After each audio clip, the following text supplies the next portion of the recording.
C'est une très grosse provocation que l'OTAN vient de commettre vis-à-vis de la Fédération de Russie. Et Vladimir Poutine ne va du tout pas digérer cette provocation que les OTANiens, plus précisément le Royaume-Uni, vient de commettre vis-à-vis de la Fédération de Russie. Alors, chers dames, chers messieurs, il s'agit de ce navire que vous voyez, qui est un navire russe, qui est surnommé même d'ailleurs Yanta, selon le nom de reconnaissance sur les applications Google maritimes. Ce navire se surnomme Yanta. Alors, le Royaume-Uni vient de traquer ce navire russe. Mais les raisons pour lesquelles ils ont traqué ce navire va complètement vous étonner. Vous serez dépassé. Et ça montre une grosse peur de l'OTAN et de l'Europe vis-à-vis de tout ce qui bouge concernant la Fédération de Russie dans le monde. Oui, je sais pourquoi je le dis.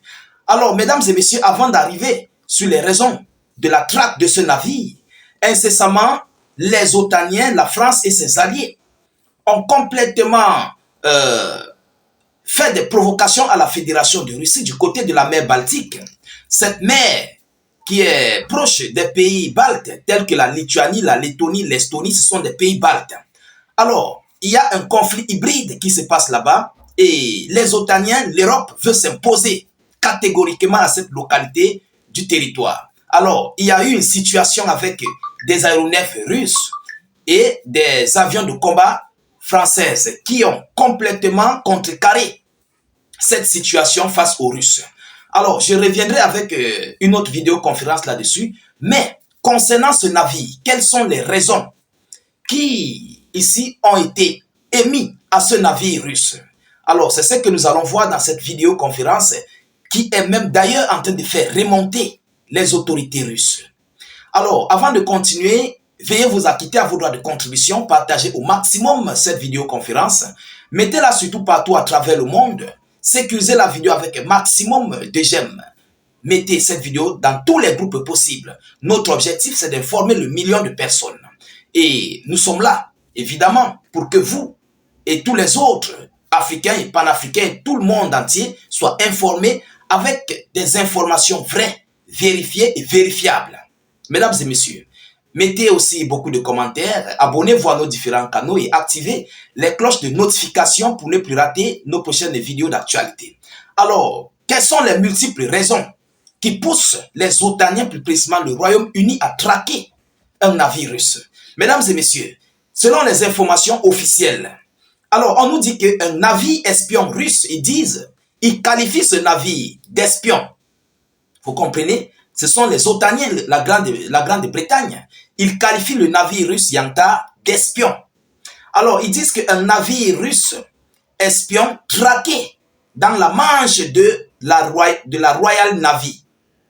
Le navire espion russe Yanta, qui avait déjà été repéré il y a quelques semaines au-dessus de câbles sous-marins, a été traqué dans la Manche cette semaine par la Royal Navy, a annoncé le ministère de la Défense britannique.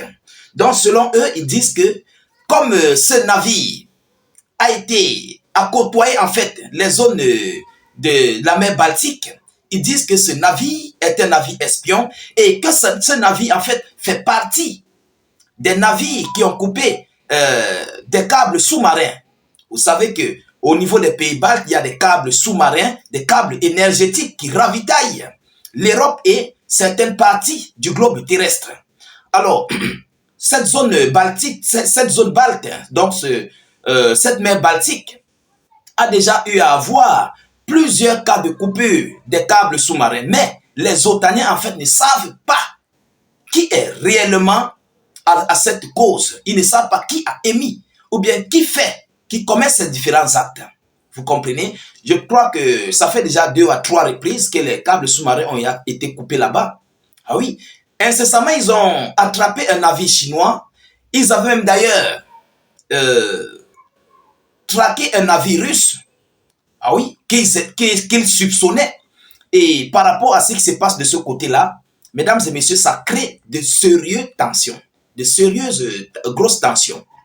Alors, on se pose bien la question, à quoi est-ce que Vladimir Poutine qu'est-ce que Vladimir Poutine fera par rapport à cette provocation? Il s'agit d'un navire. Mais pour eux, comme ce navire a côtoyé la zone, vous comprenez? Donc ce navire est fort probable que, non seulement pour les données d'espionnage, donc ce navire est à la base des coupures des câbles sous-marins des pays baltes, donc de l'Occident. Alors, mesdames et messieurs, le navire russe qui se trouve désormais en mer du Nord est utilisé pour recueillir des renseignements et cartographier des infrastructures sous-marines essentielles du Royaume-Uni, a aussi déclaré aux députés le ministre de la Défense, John Ealey. Il dit, je cite, « Mon message du président Vladimir Poutine est clair. Nous savons ce que vous faites et nous n'hésiterons pas à prendre des mesures énergétiques pour protéger le Royaume-Uni, a ajouté M. John Ealey. » Voilà ce qu'on nous dit, voilà ce qu'ils disent. Mesdames, Mesdemoiselles et Messieurs, la question qu'on se pose, est-ce que ce navire est le seul navire qui a côtoyé cette zone? Et comment ont-ils fait pour savoir que ce navire est un navire espion? Ah oui, parce que tout le monde peut avoir un navire. Vous savez, ils sont en période de tension contre la Fédération de Russie. Donc, et leur but, en fait, c'est quoi? Le réel but derrière tout ça, ceux qui n'ont pas compris, le réel but derrière tout ça, c'est d'anéantir, en fait, tout ce qui est russe. Au niveau de l'océan, au niveau de la mer, au niveau de la mer Baltique. Donc, tout ce qui est russe, que ce soit aéronef, que ce soit les navires, ils veulent en fait anéantir, couper complètement la Russie des autres bouts du monde. C'est ça leur objectif. Donc, le fait que ce navire russe passe, ça leur fait très mal. Ils disent que ce navire, selon ce qu'ils ont inculpé, selon leurs raisons qu'ils ont données, ils disent que ça sert à cartographier des zones, des localités, à aussi prendre des renseignements sous-marins et tout ce qui s'ensuit. Mais on se pose des questions. N'importe quel navire peut le faire. Ah oui, n'importe quel navire peut faire ce genre d'acte. Alors, quelles sont les preuves qui montrent à suffisance que ce navire-là, ce sont eux qui sont chargés pour les coupures de câbles des pays baltes? Voilà la question. Donc, c'est derrière ça que nous comprenons qu'il y a plusieurs choses que ces gens cachent. Vous comprenez? Ils sont en train de manipuler le monde, en fait. C'est une manipulation. Ah oui, parce que ils veulent faire un combat contre la Russie, mais ils veulent employer plusieurs méthodes, plusieurs stratagèmes, juste pour nuire à la Fédération de Russie. Mais c'est que Poutine aussi se prend déjà, il devient déjà en fait très léger parce que il laisse en fait du temps à ces gens. Un navire que vous dites que ça sert d'espionnage ou quoi que ce soit, mais sur quoi vous vous basez pour traquer un navire russe? Est-ce que vous pouvez montrer les preuves? Qu'est-ce qui vous montre que ce navire est l'un des navires d'espionnage, de cartographie? C'est de quoi ils ont dit quoi?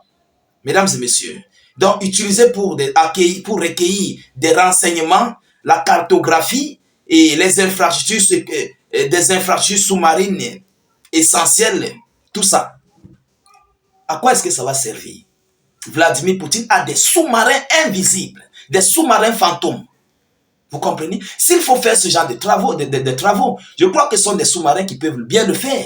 Poutine a des sous-marins fantômes.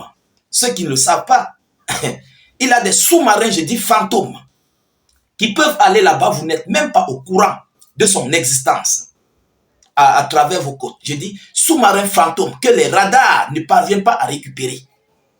Mais à quoi est-ce que Poutine va faire avec un navire pour aller cartographier? Il a des drones invisibles pour ça. Si c'est pour la cartographie, il a des drones invisibles qui survolent même d'ailleurs l'ensemble du Royaume-Uni et plusieurs localités de l'Europe et de l'OTAN. Hein? À quoi va servir? Donc, mais c'est maintenant que vous comprenez donc les décorticages et analyses de cette vidéoconférence que si les Russes veulent réellement faire leurs choses, ils ont des drones invisibles pour cartographier sur la vue de face. Ils ont des navires fantômes pour cartographier et faire tout le sale boulot en dessous des océans ou bien de la Méditerranée. Ils sont capables de le faire.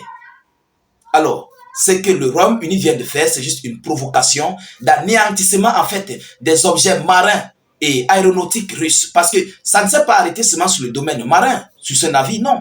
Incessamment, il y avait des avions de combat russes, 2 avions de combat russes, qui ont été interceptés par l'armée française, l'armée de l'air française. Ah oui.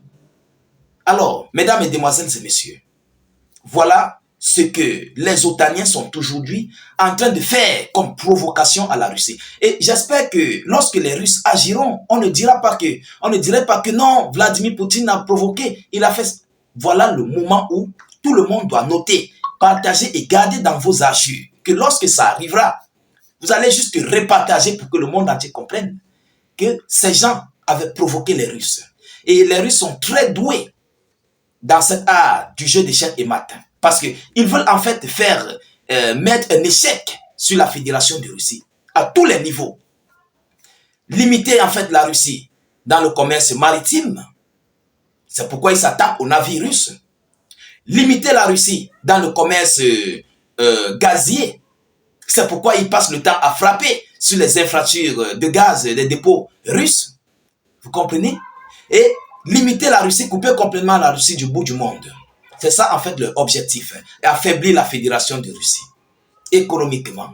Mais attention, attention.